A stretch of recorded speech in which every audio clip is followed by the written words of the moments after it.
তো ফাইনালি চলে এলাম বাংলাদেশের শেষ সীমানা, ভারতের শুরু। ওই যে আপনারা দেখতে পাচ্ছেন তারকাটা, ভারতের বর্ডার তারকাটা, ওই যে অনেক টাওয়ার দেখা যাচ্ছে ছোট ছোট।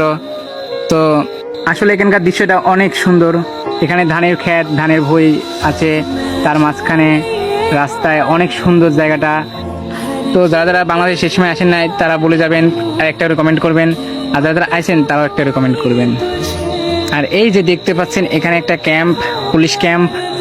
এই পুলিশ ক্যাম্প এখানে পাহারা দেয় যেন ভারতে কেউ চুরি চান্দা করে যেন কিছু না ঢুকতে না পারে, অনেক কিছু। তো যারা যারা আসেন নাই তারা একবার হলেও আসবেন বাংলাদেশের শেষ সীমানা দেখতে।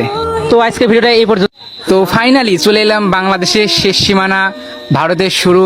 ওই যে আপনারা দেখতে পাচ্ছেন তারকাটা, ভারতের বর্ডার তারকাটা, ওই যে অনেক টাওয়ার দেখা যাচ্ছে ছোট ছোট।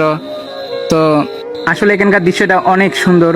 এখানে ধানের ক্ষেত, ধানের ভুঁই আছে, তার মাঝখানে রাস্তায় অনেক সুন্দর জায়গাটা। তো যারা যারা বাংলাদেশ শেষ সময় আসেন নাই তারা বলে যাবেন, আর একটা করে কমেন্ট করবেন, আর যারা যারা আসেন তারাও একটা করে কমেন্ট করবেন।